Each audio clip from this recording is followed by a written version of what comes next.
তো এখানে দেখতে পাচ্ছ জল আর শ্যামা, এখানে হাঁটু জল। তো আমরা যাব,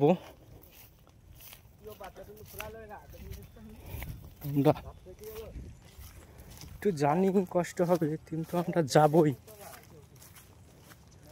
আজকে অনেক দিন থেকেই ভাবছি যাব, তো যাওয়া হয় না ভাই। তো আমরা তেঁতুলও সঙ্গে এনেছি, অবশ্য একটা নিব।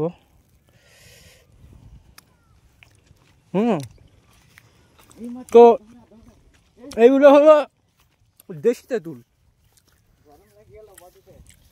লোকালের তেঁতুল যাকে বলা হয়, খুবই টক। সবজির মার্কেট থেকে এনেছি।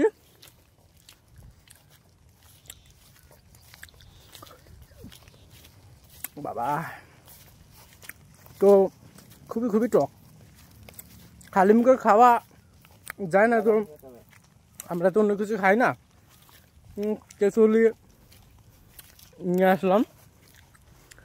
তো এবার আমরা কনফিউজে পড়ে গেছি সবাই মিলে যে এবার কোন দিক দিয়ে যাবো। সব দিকে জল এক হাঁটু করে, হয়তো প্যান্ট গোটাতে পারে এবং জামা প্যান্ট খুলে ফেলতে হতে পারে। কিন্তু তবে আমাদের একটা লোকেশন, সেটা হলো ওই বাগানে যা। তো আমরা যাবই। তো ভিডিওতে তোমরা লেগে থাকো, আমি দেখানোর চেষ্টা করব।